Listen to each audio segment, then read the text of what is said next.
네, 수요 예배 시작하도록 하겠습니다. 우선 예배 전에 찬양을 좀 해야 되겠죠? 예. 오늘은 찬양을 찬송가로 하도록 하겠습니다. 제가 따로 슬라이드를 준비하지 않고요. 찬송가로 함께 찬양을 하도록 하겠습니다.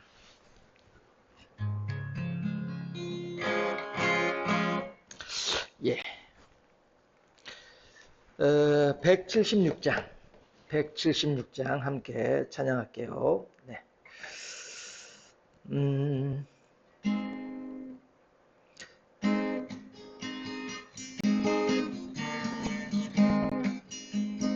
주 어느 때 다시 오실는지 아는 이가 없으니 등 밝히고 너는 깨어 있어 주를 반겨 맞으라. 주 안에서 우리 몸과 마음이 깨끗하게 되어서 주 예수님 다시 오실 때에 모두 기쁨으로 맞으라. 주 오늘에 다시 오신다면 부끄러움 없을까. 잘하였다 주님 칭찬하며 우리 맞아주실까. 주 안에서 우리 몸과 마음이 깨끗하게 되어서 주 예수님 다시 오실 때에 모두 기쁨으로 맞으라. 주 예수님 맡겨주신 일에 모두 충성 다했나. 내 맘속에 확신 넘칠 때에 영원한 식 얻겠네. 주 안에서 우리 몸과 마음이 깨끗하게 되어서 주 예수님 다시 오실 때에 모두 기쁨으로 맞으라.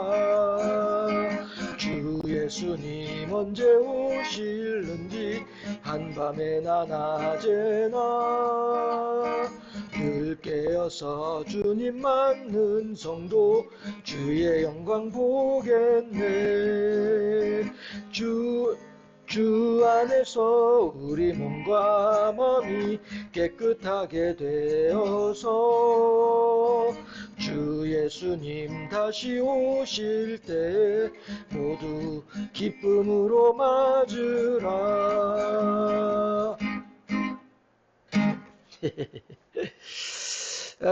왜 웃는지 모르시죠? 그냥 저 혼자 장난치는 마음으로 한번 웃어봤습니다. 347장 기왕에 주 예수님 언제 다시 오실지 알 수 없으니 준비합시다라고 한 찬양에 이어서 또 펼치니까 347장이 보여요. 함께 찬양하도록 할게요.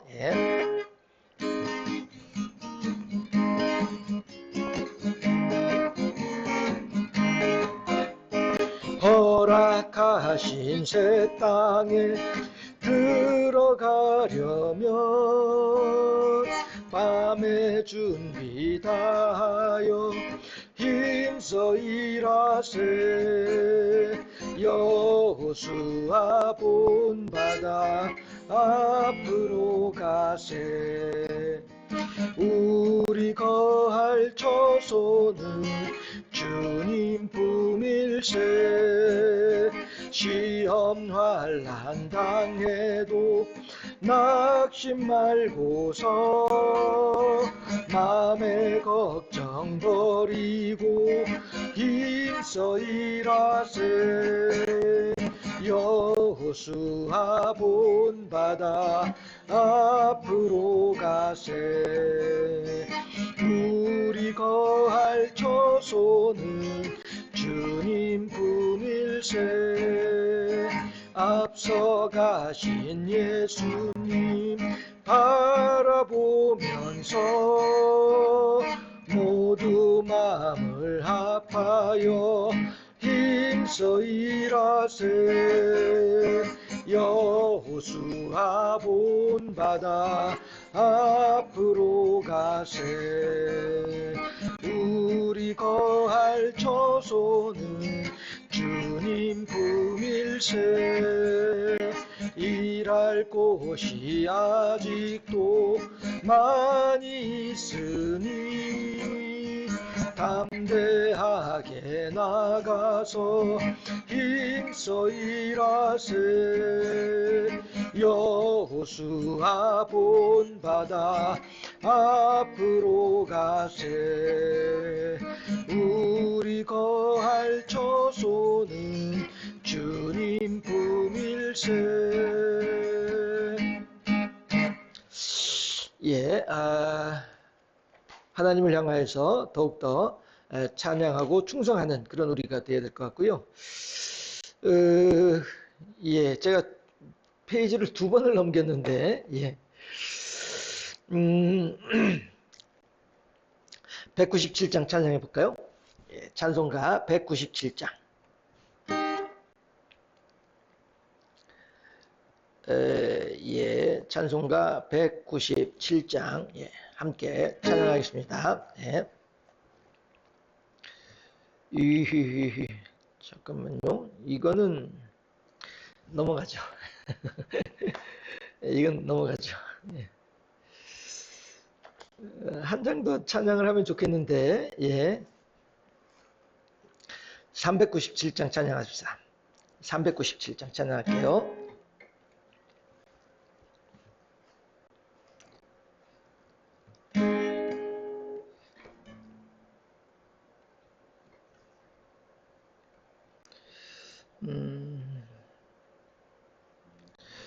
코드가 많은데 제가 지금 눈이 좀 어리어리 해가지고 안 될 것 같아요.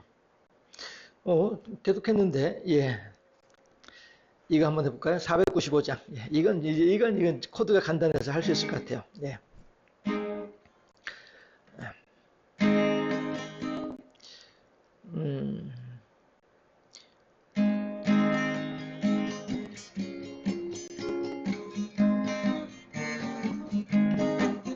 익은 곡식 거둘 자가 없는 이때 누가 가서 거둘까? 내가 어찌 게으르게 앉아 있을까? 어서 가자 밭으로 보내주소서. 보내주소서. 재단 숯불 내 입술에 대니 어찌 주저할까? 주여 나를 보내주소서. 주가 두루 다니시며 일꾼 부르나 따르는 자 적도다. 보라 주의 사랑하는 익은 곡식을 어서 거두러 가자. 보내주소서. 보내주소서. 재단 숯불 내 입술에 대니 어찌 주저할까? 주여 나를 보내주소서. 주가 나를 부르시니 언제 어디나 기뻐 가서 일하리. 주가 명령 내리실 때 능력 받아서 기뻐 거두리로다. 보내주소서. 보내주소서. 재단 숯불 내 입술에 대니 어찌 주저할까? 주여 나를 보내주소서. 예, 찬양은 여기까지 하셔. 세 곡 했는데, 예. 눈이 시력이 좀 그래서 예. 네. 변명이고, 네. 제 기타를 잘 못 쳐서, 예. 예. 화면을 바꾸고요. 잠깐만. 이렇게 해야지. 예. 화면을 바꾸고요. 오늘은 하만에게 무릎 꿇지 않는 모르드게라고 한 제목으로 하나님 말씀을 계속 이어서 보도록 하겠고요. 예. 잠깐 하겠습니다. 아버지 하나님, 사랑하시고 은혜를 더하사 오늘도 우리로 하여금 수요일을 맞아 비록 자그마한 유튜브 화면일지라도 하나님 앞에 모일 수 있도록 인도하시니 감사합니다.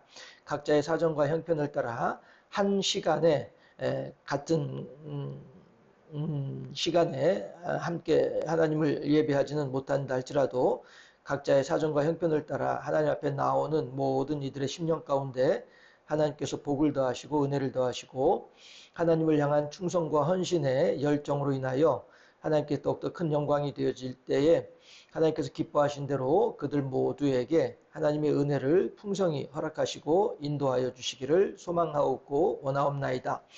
아버지 하나님, 오늘은 모르드게와 하만의 본격적인 대결의 구도에 들어서게 되는데 이 또한 우리 하나님을 믿는 하나님의 백성들이 이 땅의 권세자들과 어떻게 관계를 설정해야 합당한 것인지, 과연 이 땅에 발붙이고 살아가는 기독교인으로서 어떻게 행하는 것이 하나님 뜻에 합당한 것인지를 살펴볼 수 있는 좋은 표본이 될 것으로 기대를 합니다.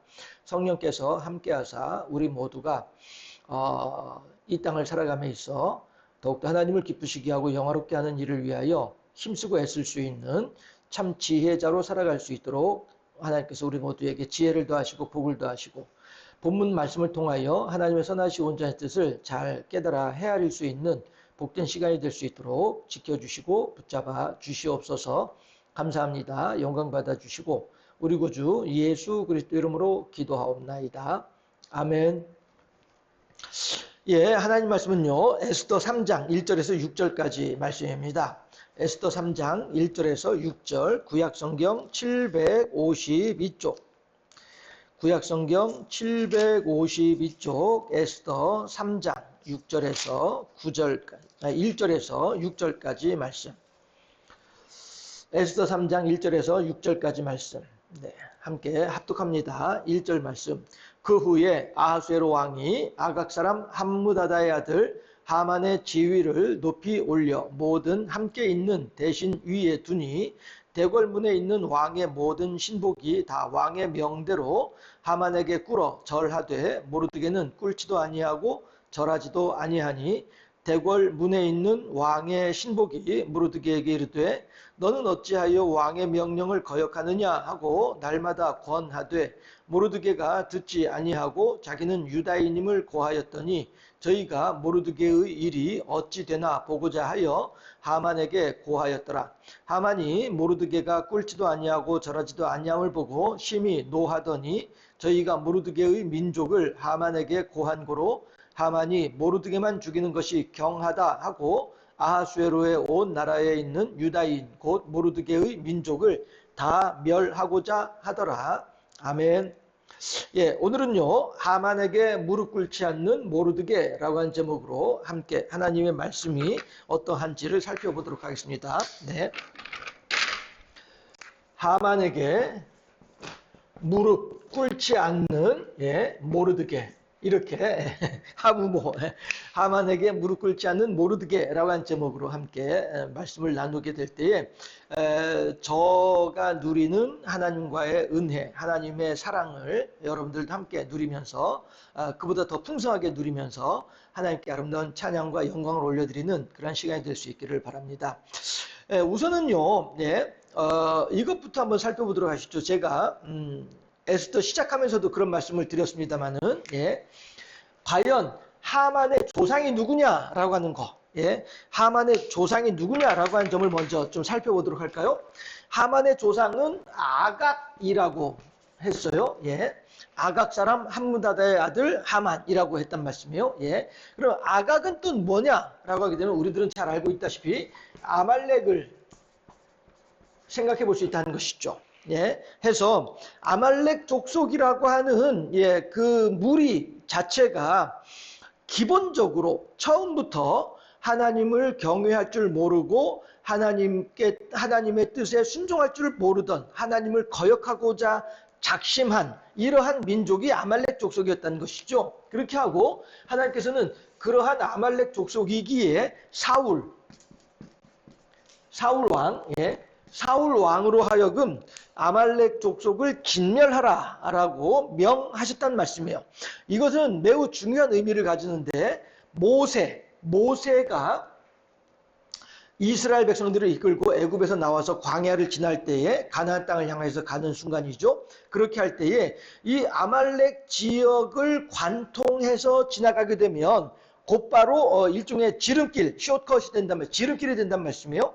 해서 그 지름길을 통해서 이스라엘 백성들이 지나가려고 할 때에 그때 하나님께서는 모세를 통하여 어떤 내용을 전달하느냐 하면은 우리가 왕의 대로로만 지나가며 좌로나 우로나 어디로도 접어들지 아니하고 오직 왕의 대로로만 지나갈 것이며 지나갈 때 통행료를 낼 것이고 여러분들의 백성들에게는 어떠한 접촉조차도 하지 않고 아무런 피해도 주지 않고 그냥 길만 빌려주면 길 따라서만 지나가겠다라고 하는 이야기를 한 거란 말씀이에요.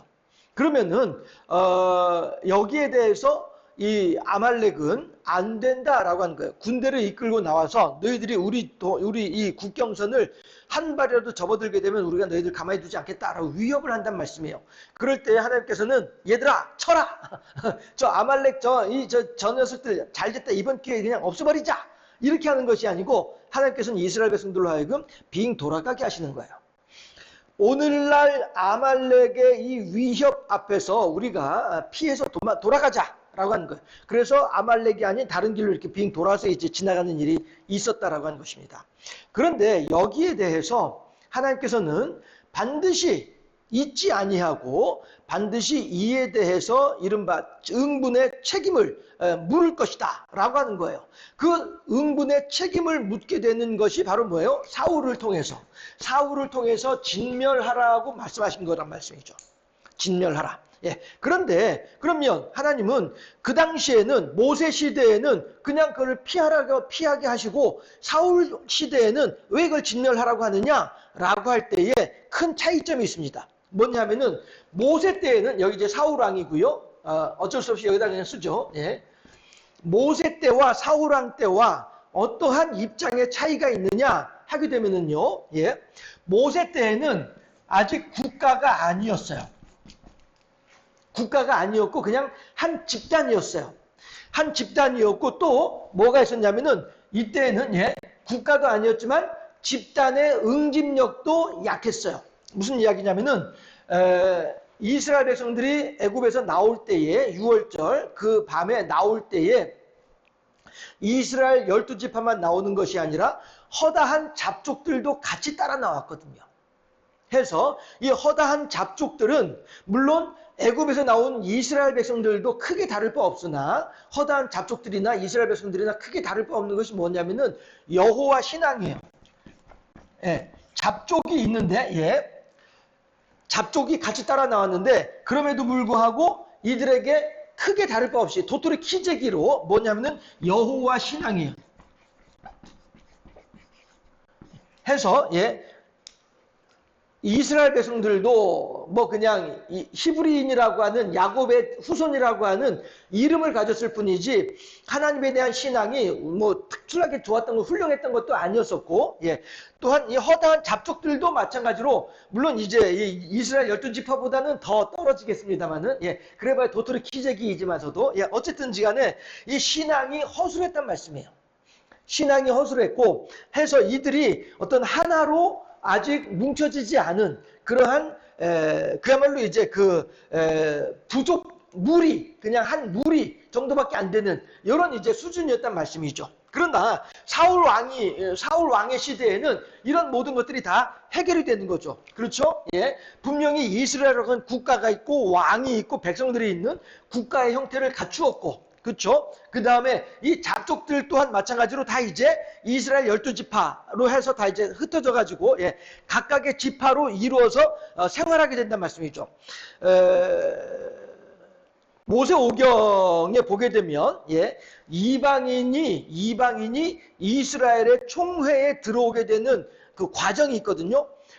요즘 말로 얘기를 하면은 영주권, 시민권을 따게 되는 과정이 있는데 예, 이방인이 이스라엘 총회에 들어오려면은 이스라엘 사람들이 사는 동네에 들어와서 내가 살고 내 아들이 살고 내 손자가 살게 되면 내 손자는 이스라엘의 총회의 한 일원으로 인정을 받는 거예요. 이게 이제 영주권을 받게 되는 것이죠. 예, 뭐 제가 이제 뭐 해외 영주권을 받는 과정이 어떤지 정확하게 모르지만 외국인이 우리나라의 시민권을 받으려면 우리나라의 국민으로 인정받으려면 몇 년 이상 살아야 되고 그 다음에 세금을 납부한 기간이 얼마 동안 있어야 되고 제일 중요한 거 한국어 능력 시험을 봐서 패스를 해야 되고 뭐 이런 여러 가지 조건들이 있는 것으로 제가 알고 있거든요. 그런 것처럼 이스라엘에서도 하나님께서 이스라엘 백성들을 향하여서 이방인들이 이스라엘 사람이 되고자 한다면은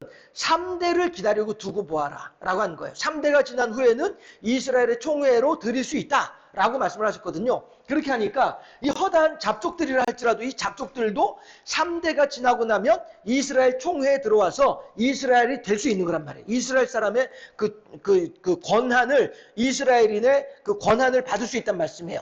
그렇게 해서 사울 왕 시대에는 이제 이방인들이 없이 다 한 민족으로 이스라엘 민족으로 이제 된 거예요. 물론 거기에는 가나안 땅에 살면서 이제 또 여러 이제 그 부족들도 있을 수 있겠습니다만은 그들은 이제 차치하고 애굽에서 나올 때에 이스라엘 백성들과 더불어서 하나님을 따라 나온 사람들, 이 사람들은 이제 3대가 지나니까 모두가 다 이제 이스라엘로 백성으로 이제 인정을 해주게 되는 거란 말씀이죠. 그렇게 해서 이 잡족의 문제도 다 이제 해결이 됐어요. 온전한 이스라엘 국민들이 백성들이 된 거란 말씀이죠. 그 다음에 여호와 신앙도 마찬가지로 사사기를 지나면서 비록 사사기를 지나면서 하나님을 향해서 탄원을 하고 탄원한 이스라엘 백성들을 향해서 하나님께서 메시아를 그러니까 사사를 보내주어서 그 환란으로부터 벗어나게 하고 그러면 이스라엘 백성들이 이제 편안하게 지내다가 그리고 감사하며 편하게 지내다가 다시 또 이제 등 따지고 배부르게 되면 또 마음이 변해가지고 우상을 섬기고 그러다 보면 또 하나님께서 이방인들을 들어서 또 괴롭게 만들고 그럼 그 고통 속에서 하나님께 기도하고 그럼 하나님께서 또 이제 사사를 보내서 또 살려주시고 이런 그 사이클이 반복되긴 합니다만은 어쨌든 그런 가운데에 이스라엘 백성들이 하나님을 경험을 하고 하나님의 능력을 경험을 하면서 야 역시 나는 그래도 하나님을 믿어야 되는구나 라고 하는 이런 생각들이 이제 강하게 되고 이런 이제 신앙의 훈련이 되고 이렇게 하면서 여호와 신앙의 문제도 해결이 된다는 말씀이에요. 그렇게 해서 사울 왕이 되었을 때에 왕으로서 이게 이제 사울이 이스라엘의 이런 모든 문제들을 해결하고 하나의 당당한 국가 그렇죠? 국가로서의 면모를 갖추게 되는 때가 사울 왕 때였단 말씀이죠. 그렇게 해서 국가가 되고 난 뒤에 첫 번째 일이 뭐예요? 국가로 완전히 이 이스라엘 공동체가 국가로 이제 형성이 국가의 면모를 갖추고 난 뒤에 첫 번째 하는 일이 뭐예요? 이것이 바로 물론 그 이방인이 쳐들어와서 그 이방인이 어느 족속이었던지 얼른 기억이 안 나네요. 이방인이 쳐들어와서 그들을 방어하는 수단으로 이제 사울 왕으로서 첫 번째 일이 12지파를 모아서 이제 전쟁을 하는 것이 왕으로서 첫 번째 했던 일이었다고 한다면 이거는 이제 방어예요. 방어이고 공격으로 외국에 대한 공격으로 첫 번째 일이 뭐였냐면은 아말렉을 진멸하라고 하는 하나님의 명령이었단 말씀이에요. 그러니까 이거는 아말렉을 진멸하는 일은 어떻게 보면은 하나님께서 사울로 하여금 왕의 일이 이런 것이다. 왕의 역할이 이런 것이다. 라고 한 것을 가르쳐주는 의미도 있었던 것이고 보여주는 의미도 있었던 것이고 이스라엘 백성들로 하여금 왕이란 어떠해야 하는 것을 보여주는 그런 의미도 있었던 것이죠. 하나님께서 사울이 그 아각 임금을 살려내고 그 다음에 살진 기름 살찌고 통통한 훌륭한 이러한 양들은 따로 살려내고 이렇게 할 것을 모르고 그렇게 하셨던 것이 아니고 무릇 왕이라면 어떠한 상황에서도 하나님의 뜻에 순종해야만 한다라고 한 사실을 백성들한테 알려주기 위해서 그래서 이제 이런 일들을 명하셨던 것이죠. 그랬을 때에 과연 사울 왕은 이러한 하나님의 뜻에 합당하게 온전하게 그 역할을 감당했더냐? 그건 아니었던 것이죠. 그건 아니었던 것이죠. 해서 아각 임금도 살려주고 그 다음에 그 양들도 살려내고 뒤로 빼돌리고 이렇게 하면서 결국 그 일로 인해서 왕은 사울은 이제 하나님으로부터 더 이상 왕의 자리를 이어가지 못하게 되는 결정적인 계기가 되기도 했었던 것이고, 아무튼 이렇게 이미 하나님께서는 아말렉을 사울을 통해서 진멸하라라고 하는 말씀을 하셨음에도 불구하고 그때 그 진멸을 하나님의 뜻을 순종하지 않음으로 말미암아 이 아각 사람의 아들 함무다다의 아들 하만이라고 하는 인물이 생겨나게 되는 계기가 되더라라고 하는 것이에요. 그런데 문제는 뭐냐면은, 자 이제 요건 다 지울게요. 하만에 대한 부분을 이렇게 우리가 생각해 볼 수 있다는 것이에요. 하나님께서 한 국가로서의 어떤 그 면모를 확실하게 하고 대내외에 드러내면서 또한 그 사울에게 그리고 이스라엘 백성들에게 왕이란 어떠해야 함을 알려주는 이러한 이제 이러한 그 기회, 계기가 이제 아말렉 진멸이었다라고 하는 것이고요. 그런데 이때에 사울은 하나님의 뜻을 거스르고 아말렉을 진멸하지 않았다라고 하는 것도 한 사실이고요. 그렇게 했을 때에 그 아말렉 아각 왕의 후손으로 이제 오늘 주인공인 하만이 이제 등장을 하게 된 거예요. 했을 때에 마치 광야 시절에 이스라엘 백성들과 아말렉의 구도와도 같이 그렇게 똑같이 지금 다시 또 모르드게와 하만이 지금 그런 상황이 돼버리고 만 거예요. 하만은 오늘 본문에 의하면 이 아하수에로의 총리 의 역할을 하고 있는 것으로 보여요. 모든 신하들로 하여금 하만에게 무릎을 꿇고 절하라라고 하는 걸 보면은 하만은 지금 애굽이란다. 아하수에로의 그 총리로서 아주 1인지하 만인지상의 가장 높은 신하로서는 가장 높은 자리에 있는 권위자. 그렇죠?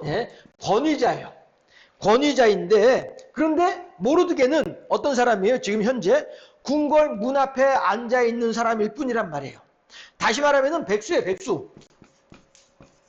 어떠한 벼슬도 없이 어떠한 권력도 없이 그저 궁전 문 앞에 앉아 있으면서 하나님이셔 내 사촌 여동생 에스더가 왕후가 되었나이다. 이 왕후의 역할을 잘하게 하시고 하나님께서 언제든지 들어 사용하시고자 하실 때에 하나님께 아름답게 쓰임받는 자가 되게 하옵소서. 이렇게 에스더를 위한 중보기도하는 그러한 권력자의 입장에서 볼 때에는 백수란 말씀이에요. 백수가 왜 백수입니까? 하얀 머리란 뜻이거든요. 왜 하얀 머리냐면은 머리에 이제 감투를 써야 되는데 감투를 쓰지 못했단 말이에요. 그래서 백수예요. 감투가 있어야 자기 머리의 색깔을 감출 수 있는데 감투가 없다 보니까 자기 머리 색깔이 그대로 드러난단 말이에요. 그래서 백수예요. 그러니까 직업이 없는 사람, 놀고 먹는 사람, 이런 사람이 이제 백수란 말씀이에요. 하만이나 그 당시에 다른 이런저런 사람들의 입장에서 볼 때에는 모르드게는 그야말로 백수일 뿐이에요. 그러면 1인지하 만인지상의 높은 권세를 가지고 있는 하만의 입장에서 보았을 때에 아무런 권력도 없고 아무런 직함도 가지고 있지 않은 모르드게는 그야말로 하찮은 존재인 것이죠. 그야말로 뭐 개미와도 같은 그런 존재일 수밖에 없는 거예요. 이렇게 마치 광야 시대처럼 아말렉의 입장에서 볼 때에 이스라엘 백성들은 비록 60만이나 되는 이러한 군인 이 백성들임에도 불구하고 아말렉 입장에서는 저거 별거 아닌 거예요. 오합지졸들이야. 저거 우리가 가가지고 우리 군대 끌고 나가면은 한 번에 다 해결할 수 있어 라고 할 정도로 이렇게 자신만만하게 이스라엘 백성들을 얕잡아 보았던 것처럼 광야 시대에 아말렉이 이스라엘을 그렇게 하찮은 존재로 여겼던 것처럼 지금 다시 에스더 아하수에로 왕 시대에 하만도 모르드게를 그렇게 별거 아닌 것으로 이렇게 치부해버릴 수 있는 그런 존재였던 것이죠. 그 구도가 광야 시대에서 이제 포로 시대로 돌아와가지고 포로 시대가 되면서 똑같은 그 구도가 형성된 거예요. 어떻게 보면은 광야 시대 때보다 더 처참한 상황으로 되었을 수도 있어요. 왜냐하면 광야 시대 때에는 아말렉이 겁만 주었지 얼르기만 했지 실제로 이스라엘 백성들을 해치진 않았어요. 광야 시대에는. 그런데 지금 포로 시대에 와가지고서는 도리어 하만이 이스라엘 백성들을 다 죽이려고 하잖아요. 이걸 보면 광야 시대 때의 아말렉과 이스라엘 백성들의 구도보다 지금 포로 시대의 하만과 모르드게, 아말렉과 이스라엘 백성들과의 구도가 훨씬 더 안 좋은 형편이 됐더라라고 하는 것이죠. 더 심각하고 더 처참하고 더 비참한 상황이 되어버리고 만 거예요. 광야 시대보다. 뭐 때문에? 사사 시대를 끝내고 왕정 시대가 시작하는 그 순간에, 그 시점에 왕으로서의 역할을 제대로 하지 않은 사울이라고 하는 한 사람 때문에, 그것 때문에 지금 현재 수백 년이 지나고 난 뒤에 이스라엘 백성들이 이렇게 아말렉에 의해서 더욱더 큰 피해를 당할 그런 위기에 놓여지게 되었더라라고 하는 것입니다. 이것이 바로 지금 포로 시대의 아말렉과 이스라엘, 아말렉 족속과 유대인들 사이에 있는 이 갈등의 구조다, 관계다라고 하는 것입니다. 그렇게 했을 때에 이것이 에스더서가 가지고 있는 큰 그 구조인 거예요. 에스더서 시작하면서 여러분들한테 말씀드린 바가 있었습니다만은, 포로 시대에 모두가 다 암담하고 암울하고 웃을 일 하나 없을 것 같은 그런 포로 시대임에도 불구하고 포로 시대에 이러한 하나님의 능력이 나타나짐으로 말미암아서 어떠한 소망도 없는 것처럼 절망하고 있는 이스라엘 백성들로 하여금, 그래, 내게는 하나님이 있어, 하나님께서 이 역사를 주관하고 계시고 하나님의 뜻이 있어서 지금 잠깐 이들이 자기의 뜻을 이룬 것처럼 보이지만 하나님께서 반드시 우리들을 다시 이 세상의 권력을 무너뜨리고 우리를 다시 이스라엘 백성으로, 이스라엘로 다시 돌아가게 해주실 것이야. 그 이사야를 통해서, 예레미야를 통해서 이미 약속하셨던 것처럼 그렇게 우리가 이 70년의 포로 기간이 끝나고 나면 우리는 돌아가게 될 것이야 라고 하는 하나님에 대한 신앙, 여호와에 대한 신앙을 잃지 아니하고 지낼 수 있는 어떤 그러한 그 촉진제, 촉매제의 역할을 하는 것이 이 하만 사건이란 말씀이죠. 그런 걸 통해서 볼 때에 비록 지금 현재 상황은 하만은 권위자이고 모르드게는 백수인 상태이지만은 우리가 에스더서를 다, 앞뒤 내용들을 다 알고 있는 우리들의 입장에서는 이 모르드게가 현재 볼 때에는 정말로 암담하고 처참하고 비참하고 억울하기 끝이 한이 없고 막 이렇게 속상하고 이런 상황인 것은 사실이에요. 다시 말씀드리지만 우리는 지금 에스더서의 앞뒤 내용을 다 알고 있기 때문에 이거 별거 아닌 것이야 라고 생각을 할 수도 있겠지만은 그 당시에 모르드게 입장에서 보면, 그 당시에 모르드게의 마음으로 그 당시의 상황을 살펴보면, 주일 아침에도 그런 얘기를 했습니다만은 한치 앞을 알 수 없는 것이 인생이잖아요. 오리무중이란 말씀, 오리무중 속에 있는 것이 인생이란 말씀이에요. 모르드게도 마찬가지로 지금 앞으로 이 일이 어떻게 진행될런지 우리들은 알지 못해. 모르드게도 알지 못해. 다만 모르드게가 믿고 붙잡고 있는 것은 하나님밖에 없어. 이런 상황에서 모르드게 입장에서는 이 상황이 너무너무 힘들고 어려운 그런 상황이란 말씀이에요. 이걸 우리들이 생각해 볼 필요가 있어요. 그런데 그럼에도 불구하고 어찌하여 백수 모르드게는 하만에게 무릎을 꿇지 않았더냐 라고 하는 거죠. 아니 이 높은 권세자, 이 높은 권위를 가진 이 하만 앞에서 어째서 모르드게는 무릎을 꿇지 않았더냐. 모두가 다 절하라라고 왕의 명령이 있었음에도 불구하고 거기에 그 왕의 명령을 거절하는, 왕의 명령을 거역하는 모르드게. 왜 그랬을까? 과연 이 모르드게는 그러할 때에 하만이 나에게 어떠한 협박을 하고 나에게 어떤 위해를 가할 줄을 모르고서 무릎을 꿇지 않았던 것일까? 그건 아닐 거란 말씀이에요. 그런데 어째서 모르드게는 하만이라고 하는 그 높은, 쳐다보지도 못할 정도의 높은 권세를 가진 그 하만을 향하여 어째서 모르드게는 이렇게 거역을 하면서 무릎을 꿇지 않을 것일까? 이걸 생각해 보자는 것입니다.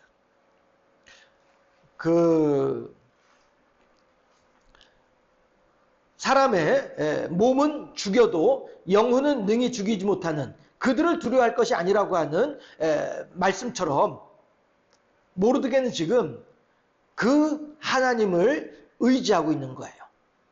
그리고 에스더가 말을 하는 것처럼 죽으면 죽으리다라고 말을 하는 것처럼 모르드게는 분명히 지금 왕의 명령을 따라 하만에게 절하라고 하는데 하만에게 절을 하지 않는 나에 대해서 하만이 어떻게 위협을 가하고 어떻게 괴롭힐지를 모르지 않음에도 불구하고 다 알고 있음에도 불구하고 하나님에 대한 충절, 하나님을 향한 절개 이것을 가지고 하만에게 무릎을 꿇지 않는 것이죠. 왜요? 이미 하나님의 마음을 모르드게는 알고 있었단 말씀이죠. 야, 저 하만이 말이야 지금 당장에는 저렇게 무엇인가 자기의 뜻을 펼치고 자기가 출세하는 것처럼 보이고 자기가 높아진 것처럼 보이지만 그러나 하나님께서는 분명히 저 하만을 저대로 내버려 두지 않을걸?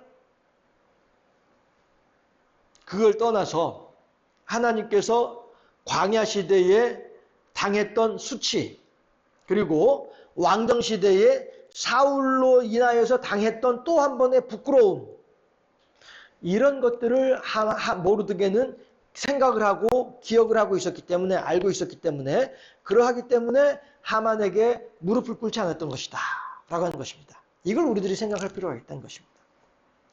세상 권세와 하나님의 말씀이 충돌을 할 때에 그때 우리들은 어떻게 행하는 것이 합당할 것이냐라고 하는 것 이걸 생각해 볼 필요가 있는 내용이다라고 하는 것입니다. 물론 세상 권세에 대해서 무조건 다 거역하라고 하는 것은 아닙니다. 그렇죠? 네. 우리들은 대한민국의 국민으로서 4대 권리도 있지만 또한 4대 의무도 있습니다. 예, 납세의 의무, 세금을 내야 되고요. 그 다음에 국방의 의무, 군대를 갔다 와야 되고요. 그 다음에 또 뭐더라, 아무튼 저는 이렇게 권리도, 투표도 권리예요. 예, 그런데 이제 의무, 4개의 권리와 4개의 의무가 있는 것이 대한민국 국민의 필요한 내용이란 말씀이에요. 아무리 기독교인이라 할지라도, 아무리 하나님을 믿는 사람이라 할지라도, 그 4개의 권리와 의무는 충실해야 해요. 기독교인이라고 해서 나 예수 믿는데 나 세금 안 낼 거야. 이건 안 되는 거예요. 예수 믿는 사람이라도 세금을 내야 돼요. 납세도 의무예요. 그리고 또한 국가에 충성하는 것도 의무이고요. 해서 전쟁이 나면은 나가서 총을 들고 싸워야 되는 거예요. 이것 또한 국민으로서의 당연한 의무예요. 나 기독교인이야. 하나님 믿는 사람이야. 하나님이 살생하지 말랬어. 나 살인하지 말랬어. 나 총 안 들을 거야. 나 군대 안 나갈 거야. 하게 되면 이건 다 국방의 의무를 소홀히 하는 거역하는 일이 되는 거예요. 네. 이런 것들은 마땅히 기독교인이든 아니든 국민으로서 마땅히 해야 할 일이에요. 그래서 심지어 저 학교 다닐 때 어떤 친구는 국회에 대한 경례도 안 하는 그런 아이들도 있기도 했었어요.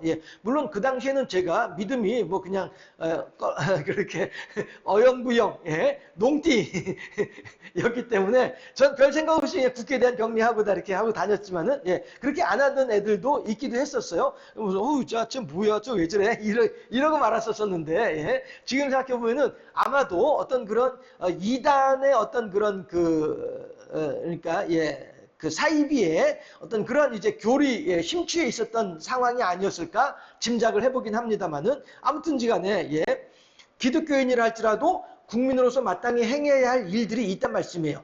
이런 것들은 떠나고 이런 것들은 차치하고 다만 세상의 부당한 세상 권력의 부당한 압력, 부당한 요구, 특히나 이제 하나님을 향하여서 경배하고 찬양하는 일에 대한 어떤 그러한 탄압 이런 것들이라고 한다면 당연히 거절을 하고 당연히 거기에 대해서는 거부를 하는 것이 마땅하죠. 대표적인 것이 뭐냐면은 우리가 이 상황에서 깊이 다시 한번 되짚어 생각해 볼 것이 뭐냐면은 코로나 때였어요. 코로나 때에 실제로 저랑 그 당시에 저랑 이야기하던 목사님 중에 한 사람이 그런 얘기를 했어요. 야, 이거 국가가 말이야 기독교 탄압한다. 이렇게 해석하는 사람도 있었어요. 그랬는데 그거는 국가가 기독교를 탄압하는 것이 아니고 이 사회의 한 일원으로서 사회를 위한 최소한의 예의란 말이에요. 사회의 구성원의 한 사람으로서 이 사회를 보다 윤택하고 편안하게 하기 위한 방법이란 말씀이에요. 예, 그런 측면에서 코로나 시대에 집합을 금지하고 모이더라도 이제 사이를 떨어뜨려 가지고 멀리 떨어져 가지고 앉게 하고 이렇게 하는 것들은 어떤 최소한의 타협인 것이죠. 어떤 그런 국가와 기독교인들 사이에서의 서로 간에 양보할 건 양보하고 요구할 건 요구하고, 국가에서 요구하는 것은 모이지 말아라 라고 하는 것이고, 기독교에서 요구하는 것은 그래도 모여야 되겠다 라고 하는 것이고요. 그래? 그러면은 한 사람이 앉고 그 다음에 몇 미터 이상 떨어져서 또 앉고 이렇게 좀 듬성듬성 앉아라 라고 하는 국가에서 또 다른 어떤 양보 대안으로 이야기 나왔을 때 교회에서는 그래 그 정도면 우리가 할 수 있겠어 라고 이렇게 모이게 되는 거죠. 그래서 100명 모이는 예배당에 20명만 모이게 하고 이렇게 하면서라도 예배를 진행하고, 이런 것들이 서로 간에 국가와 기독교인 간의 어떤 그런 양보와 타협의 대화의 산물이 되는 거란 말씀이에요. 그렇다고 해서 그것이 국가가 기독교를 탄압하는 것은 아니란 말씀이죠. 예. 어차피 기독교인이라고 코로나 안 걸리나요? 저 코로나 2번 걸렸어요. 예. 코로나 2번 걸렸어요. 예. 2번 걸리고 나니까 안 그래도 찬양을 잘 못했는데 호흡이 짧아져가지고 찬양을 더 못하게 되고 말았어요. 예. 어쨌든 이렇게 기독교인이라고 코로나 안 걸리는 건 아니란 말씀이에요. 예. 하다 보니까 건강한 사회를 위하여서 사회 구성원의 한 사람으로서 사회를 위한 내가 할 수 있는 최소한의 도리를 감당한다라고 한 그런 측면에서 우리가 코로나 시대를 지나왔던 거란 말씀이죠. 코로나라고 하는 이름으로 국가가 기독교를 탄압하는 것이 결코 아니고, 보다 건강한 사회를 위한 서로 간의 배려고 서로 간의 약속이고 서로 간의 어떤 그런 그 양보의 미덕으로 우리가 봐야 되는 부분이다라고 하는 것입니다. 그러나 적어도 하만과 모르드게의 관점에서 보았을 때에는 이건 분명히 잘못된, 이건 분명히 지키면 안 되는, 지키지 말아야만 할, 적극적으로 거역해야만 할 그러한 상황이란 말씀이에요. 왜냐하면 하만에게 절하라 라고 하는 말은 하만에게 순종하라 라는 의미가 되는 거예요. 절한다라고 하는 말은 순종하는 의미가 되는 거예요. 요셉이 애굽의 총리가 되었을 때에 야곱의 아들들, 요셉의 형들 10명이 요셉에게 와서 그가 우리 동생 요셉인 줄 모르고 단지 애굽의 총리인 것으로만 알고 있을 때에 어떻게 합니까? 가서 그 앞에서 무릎을 꿇고서 절을 한단 말이에요. 이건 무슨 이야기냐면, 아이고 총리님이시여 제발 우리들에게 양식을 좀 나누어 주시옵소서 라고 하는 간청이에요. 부탁이에요. 탄원이에요. 우리들은 모두 다 총리님의 아래에 있는 사람입니다 라고 하면서 스스로를 낮추고 애굽의 총리를 존중한다라고 하는 의미를 드러내면서 어떻게든 그에게 잘 보여서 양식을 얻어가기 위한 방법이란 말씀이에요. 이런 거는 요령이죠. 이런 거는 세상 살아가는 요령이란 말이에요. 애굽의 총리에게 무릎을 꿇는 거는 애굽의 신에게 무릎을 꿇는 건 아니잖아요. 애굽의 총리라고 하는 권위자에게 무릎을 꿇는 것이지 신에게 무릎을 꿇는 것은 아니죠. 그런데 지금 하만이라고 하는 작자는 무엇을 배경으로 하고 있냐면은 아말렉을 배경으로 한단 말이에요. 아말렉 족속이라고, 아말렉의 후손이라고 하는 아각 사람의 함무다다의 아들이다 보니까, 하만이라고 하는 사람은 그냥 단지 한 권위자, 이 127도를 다스리는 총리일 뿐 아니라 더욱더 나아가서 하나님의 마음을 2번이나 아프게 했던 그 아말렉의 후손이라고 하는 측면에서 보았을 때에, 모르드게 입장에서는 하나님을 사랑하고 하나님을 경외하고 하나님의 뜻을 이루기를 힘쓰고 애쓰고자 하는 결단을 하고 있는 사람인데, 아니죠. 하만이면은 아말렉 후손이고, 그러면은 하나님께서는 아말렉으로 말미암아서 그렇게 가슴 아픈 일들이 2번이나 있었는데, 내가 지금 비록 포로가 되어져서 남의 나라에 살고 있지만은, 이렇게 궁핍하고 힘들고 어려운 그런 삶을 살고 있지만은, 그리고 저 자가 권위자로서 내 목숨도 빼앗아 갈 수 있는 그러한 권위를 가지고 있는 자라 할지라도 그렇다고 해도 내가 하나님을 또 한 번 더 그 하만에게 무릎을 꿇고 경배하는 것은 하나님을 가슴 아프게 하는 일이고 한 번 더 하나님을 배신하는 일이야. 그럼 나는 할 수 없지. 라고 하는 이런 굳은 결단, 여호와 제일주의의 신앙, 세상의 권세와 하나님을 향한 사랑이 충돌할 때에 이때에 모르드게는 하나님을 택한 사람이 모르드게였다라고 하는 것이죠. 그래서 하만에게 무릎을 꿇지 않은 모르드게는 무조건 세상 권위를 향하여서 거역하고 거절하는 것이 아니고 상황을 살펴서 이것이 하나님의 뜻에 합당한 일이면은 순종을 할 것이지만 이것이 하나님의 마음을 기쁘게 하지 못하는 일이다라고 하면 거기에 대해서 단호하게 거절도 할 수 있는 이런 능력을 가진 사람이 누구예요? 모르드게였다라고 하는 것입니다. 우리나라 일제시대 때에 3.1운동을 하면서 민족대표 33인 가운데 기독교인이 16명이 들어있었더라라고 하는 사실. 이거는 우리들한테 매우 중요한 의미를 가지는 거예요. 일본 제국주의라고 하는 권위는 분명히 우리들을 죽일 수 있고 살릴 수 있는 그런 권위를 가지고 있는 그런 자들이야. 그럼에도 불구하고 그러한 힘을 가진 자들이 지금 우리들한테 하나님이 아닌 우상에게 일본의 신사에 참배를 하고 경배를 하라고 하는 명령을 내린다면은 거기에 대해서 우리 기독교인들은 절대 동조할 수 없지. 라고 하는 그러한 여호와 제일주의의 강건한 신앙의 모습이 신앙의 결론으로 신앙의 발로로 민족대표 33인 중에 16명이 기독교인이 되어지는 역사가 있어지게 된 거라고 하는 거예요. 물론 그러한 기독교인들 중에도 나중에는 일제 말기가 되면 신사참배는 우리가 황국 신민으로서 당연한 예의다 라고 하면서 신사참배를 인정하고 옹호하는 그런 한국 교회가 되긴 했습니다만은 그건 이제 수십 년에 걸친 약 30년 가까운 시간 동안에 걸친 탄압에 의한 그 어쩔 수 없는 그런 이제 항복이었고 물론 그렇다고 해서 그것이 잘한 것은 아니지만 아무튼 이제 그렇게 이제 사람들이 변절된 거죠. 거기에 대해서는 우리가 잘못했다라고 비난하기에는 조금 조심스럽고 다만 우리들은 그때 그 일을 교훈 삼아서 물론 그런 일이 또 생기면 안 되겠습니다만은 혹이라도 내게 개인적으로라도 어떤 그러한 커다란 압박이 커다란 압력이 나로 하여금 하나님에 대한 신앙을 시험하는 때가 오게 되면 그때는 우리들이 단호하게 분연하게 하나님에 대한 신앙을 붙잡아야만 하는 것이 당연한 일이겠죠. 마땅한 일이겠죠. 다만 일제시대 때의 신사참배를 허용한 사람들을 향하여서 잘했다라고 칭찬 못하겠다.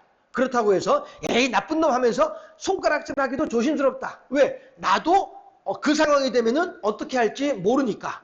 그러니 우리가 함부로 그들을 향해서 손가락질하기보다는 그 일을 교훈 삼아서 앞으로 나한테 그런 일이 생기면 나는 그들처럼 하지 말아야지 라고 하는 굳은 결단을 하는 기회로 삼으면 될 일이겠다라고 하는 것입니다.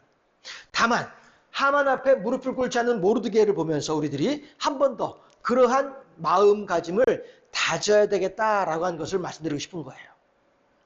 세상 권력자들을 향해서 무조건 거절하고 무조건 반역하라 이 뜻은 결코 아니지만은 그렇다고 해서 세상 권위자들 앞에 무조건 무릎을 꿇어라 라고 하는 것도 아니라는 거예요. 세상 권위자들이 정말로 기독교인으로서 하나님을 향한 선한 양심으로 도저히 받아들일 수 없는 것을 요구한다면은 그럴 때는 분연히 일어나야 하겠죠. 그러나 그렇지 않다고 한다면 세상 권위에 대해서도 어떤 국민의 일원으로서 사회 구성원으로서 마땅히 그 일들을 하긴 해야 되는 거예요. 하지만 지금 하만과 모르드게의 관계를 보면서 우리들도 마찬가지로 세상 권위자들이 그런 일이 생기면 안 되겠습니다만은 정말로 강제적으로 교회를 폐쇄시키고 하나님에 대한 신앙을 못하게 하고 이런 일들이 생긴다면은 그땐 정말로 뭐 아니할 말로 뭐 총이라도 들을 상황이면 들어야 될 것이고 해야 하겠죠. 부당한 요구로 한다면 그러나 코로나19와 같은 어떤 그런 상황이라고 한다면 우리가 또 적극적으로 같이 동참하는 것이 사회 구성원으로서 합당한 일이다라고 하는 것이고요. 세상 권위에 대해서 무조건 거역하고 무조건 따르면 안 된다라고 하는 것도 아니고 세상 권위에 대해서 무조건 따라야 된다라고 하는 것도 아니고요. 상황을 보면서 이것이 하나님 뜻에 합당한 일인지 아닌지 하나님께서 우리들에게 주시는 지혜로 명확하게 판단을 하고 그에 따라서 행하는 것이 마땅하다. 라고 하는 것을 생각해 볼 수 있는 내용이 하만에게 무릎 꿇지 않는 모르드게의 이야기이다라고 하는 것입니다. 다만 계시록을 보면 마지막 시대가 되었을 때에 용이 나타나서 죽었다 살아난 용이 우리들을 제압을 하면서 우리로 하여금 하나님에 대한 신앙을 못하도록 금지시키면서 너 죽어 우리들의 목숨을 향하여서 위협을 하면서 그렇게 우리들을 위협하는 때가 올 것이다 라고 하지 않습니까? 예. 이것을 계시록을 연구하는 분들은 어떤 분들은 그냥 상징이고 의미이다 라고 이야기하는 사람도 있고 또 어떤 사람들은 아니야 실제로 그런 일들이 벌어질 것이야 라고 말하는 사람들도 있습니다. 이것이 잘못됐고 이것이 틀렸고 그걸 말씀드리려고 하는 것이 아니고 저는 그렇게 어떠한 권위와 힘을 가지고 우리들의 생명을 위협하면서 우리들을 향하여서 하나님에 대한 신앙을 거역할 것을 요구하는 때가 오면 그때는 우리들은 당연히 그들의 요구에 저항을 해야만 한다라고 하는 것을 말씀드리고 싶은 거예요. 다만 그 상황이 이럴 땐 이렇게 행동하고 저렇게 할 땐 저렇게 행동하고 이것에 대해서는 우리들이 어떻게 돼요? 잘 판단해야죠. 정확하게 하나님의 뜻이 어디에 있을까를 생각할 수 있어야죠. 모르드게는 지금 그런 사람이었단 말씀이에요. 모르드게는 항상 하나님께서 우리 민족을 들어서 어떻게 행할 것인지 하나님께서 이 상황 속에서 나에게 어떻게 무엇을 말씀하고 계시는지 이런 것들에 대해서 늘 마음에 두고 어떻게 해서든 하나님의 뜻에 합당하게 살아가려고 했었던 사람이 모르드게였더라라고 하는 것입니다. 이걸 생각하면서 우리들도 모르드게와 똑같이 행동할 수는 없겠으나 모르드게를 닮아가는 신앙은 우리들에게 필요하다라고 하는 것입니다. 다시 말씀드릴게요. 우리들의 신앙생활은 하나님께서 우리들의 신앙생활에 대해서 완벽한 100점짜리 신앙생활을 원하신 하나님은 아니세요. 다만 조금씩이라도 성장하고 성숙되어지는 그 신앙을 원하시는 것이지 100점짜리 완전한 신앙을 우리들에게 원하시는 것은 아니다. 100점짜리 신앙인이 있다고 한다면 그런 사람한테는 예수님이 필요가 없다라고 하는 것이죠. 우리들은 결코 100점짜리가 될 수 없기 때문에 그만큼 우리들은 부족하고 연약하고 나약하기 때문에 미련하고 어리석기 때문에 그래서 예수님이 필요한 거예요. 이건 분명한 일입니다. 네. 얘기가 이제 옆으로 새 나갈 것 같으니까 이 정도로만 하지만 우리가 모두가 다 모르드게와 똑같은 행동을 할 수는 없으나 모르드게를 닮아가려고 하는 신앙생활은 필요하다. 신앙의 결단은 필요하다. 이것이 온전하지 못하지만 완벽하지 못하지만 여기저기 허물 많고 여기저기 약점 많은 인생이지만 그럼에도 불구하고 하나님께서 사랑해 주시고 우리들에게 소망을 놓지 않고 계시는 하나님의 뜻이기도 하고 이것이 하나님의 은혜이기도 한 거예요. 사실 우리들의 행한 것을 가지고 하나님 앞에 그대로 다 평가를 받는다면은 과연 어느 누가 하나님 앞에 온전히 서 있을 사람이 누가 있겠습니까? 그러나 하나님께서는 우리들의 행한 일들이 100가지가 있으면은 그 중에 한두 가지만 생각을 해보시고 아이 그래 알았어 이리 와 하고 품어주시는 분이 하나님이시기 때문에 그래서 하나님의 은혜가 더욱더 우리들한테 큰 것이고 우리 모두는 다 모르드게처럼 모르드게가 똑같이 100% 똑같이 모르드게처럼 살아갈 수 있는 사람은 없어요. 그러나 모르드게를 보면서 하나님이시 저도 모르드게처럼 살면 좋겠어요 라고 하는 제가 모르드게는 아니라 할지라도 모르드게와 똑같이 행하지 못한다 할지라도 모르드게처럼 살면 좋겠어요 라고 하는 그 신앙 고백만으로도 하나님께서 기뻐 받으신 분이 하나님이시다. 이래서 하나님의 은혜가 더욱더 큰 것이고 이래서 우리를 향한 하나님의 사랑이 더욱더 감격스러운 것이고 그러면은 로마서에서 그런 얘기를 하잖아요. 그래? 그럼 우리가 하나님의 은혜를 더 받기 위해서 내가 죄를 더 많이 지면 되겠네? 그건 아니라는 것이죠. 왜냐하면 하나님의 은혜를 우리가 받은 것을 알면서도 불구하고 하나님을 시험하려고 하면은 로마서가 히브리서네. 하나님을 시험하려고 하면은 그건 안 된다라고 하는 것이죠. 왜? 예수 그리스도의 십자가가 얼마나 우리들한테 큰 것인데 그 예수 그리스도의 십자가를 만홀히 여길 수 있겠냐라고 하는 것이죠. 해서 하나님은 우리들을 한없이 사랑하시지만 그렇다고 해서 우리가 할아버지가 손자를 귀여워한다고 해서 손자가 할아버지의 수염을 쥐고 흔드는 것조차도 허용을 할 수는 없는 것처럼 말이죠. 우리도 하나님의 은혜는 은혜대로 풍성하게 받으면서 우리들의 하나님을 향한 할도리는 할도리대로 또 충실하게 행하는 것이 맞다라고 하는 것입니다. 여러분 오늘 하만에게 무릎을 꿇지 않는 모르드게를 보면서 여러분들은 어떤 생각을 하시게 됩니까? 이 세상은 참으로 복잡합니다. 다양한 권력이 있습니다. 그랬을 때에 그 권위 앞에 우리가 이것이 하나님 뜻에 합당한 것인지 이것이 하나님 뜻에 합당하지 않은 것인지를 잘 살펴볼 필요가 있다. 이것은 이 복잡한 세상을 살아가는 기독교인으로서 합당한 삶의 자세다라고 하는 것입니다. 해서 늘 세상의 일원으로서 이 세상 사람들과 더불어 살아가며도 불구하고 하나님에 대한 영광과 찬양의 자세, 마음가짐은 잃지 아니하고 살아가는 그런 삶을 살아야만 하겠다라고 하는 것입니다.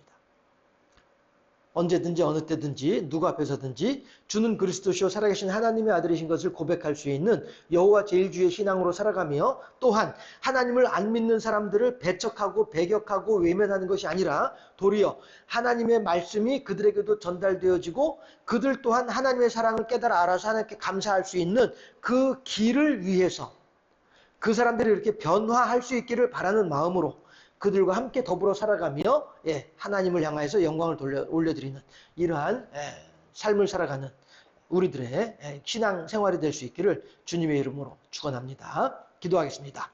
좋으신 아버지 하나님, 오늘 우리들은 하만이라고 하는 일반 백성들로서는 결코 넘볼 수 없는 막강한 권위를 가진 그 권위 앞에서 하나님의 마음을 먼저 헤아릴 줄 아는 모르드게를 살펴보았습니다. 우리도 이 세상을 살아갈 때에 어떠한 권세자가 어떠한 권위자가 우리들에게 무엇을 요구한다 할 때에 과연 그것이 하나님 보시기에 합당한 일인지 하나님 보시기에 영광을 가리는 일이 아닌지 먼저 살펴볼 줄 아는 우리가 되게 하시고 언제든지 어느 때든지 늘 여호와 제일주의의 신앙으로 그들과 더불어 함께 살아갈 수 있는 성숙하고 복된 우리들이 다 될 수 있도록 지혜를 더하시고 명철을 더하여 주시기를 소망하옵고 원하옵나이다. 에스더서를 통하여서 우리들이 이 땅을 살아가는 기독교인으로서의 합당한 삶의 자세 또한 신앙의 자세에 대하여서 분명히 말씀하여 주신 하나님께 더욱더 감사하옵고 우리들은 그렇게 이 땅에서 그들과 더불어 살아가면서도 불구하고 어찌하든지 하나님을 기쁘시게 하는 하나님의 헌신된 일꾼으로서의 삶을 살아가기에 부족함이 없는 우리 모두가 될 수 있도록 우리에게 지혜와 명철을 더하여 주시기를 또한 소망하옵고 원하옵나이다. 영광받아 주옵소서. 감사하옵고 우리 구주 예수 그리스도 이름으로 기도하옵나이다. 아멘. 여러분들 하만에게 무릎 꿇지 않는 모르드게에 대한 내용을 통해서 하나님을 향한 우리들의 합당한 신앙의 자세를 잘 살펴보고 그에 합당하게 하나님께 영광 돌려드리는 우리가 됐으면 좋겠습니다. 건강하게 잘 지내시고요. 주일날 또 만나도록 하고요. 주님과 해주신 기도로 예배를 모두 마치도록 하겠습니다. 하늘에 계신 우리 아버지, 아버지의 이름을 거룩하게 하시며 아버지의 나라가 오게 하시며 아버지의 뜻이 하늘에서와 같이 땅에서도 이루어지게 하소서. 오늘 우리에게 일용할 양식을 주시고 우리가 우리에게 잘 못한 사람을 용서하여 준 것 같이 우리 죄를 용서하여 주시고 우리를 시험에 빠지지 않게 하시고 악에서 구하소서. 나라와 권능과 영광이 영원히 아버지의 것입니다. 아멘. 예배 모두 마쳤고요. 주일날 반갑게 다시 또 만나도록 하겠습니다. 네.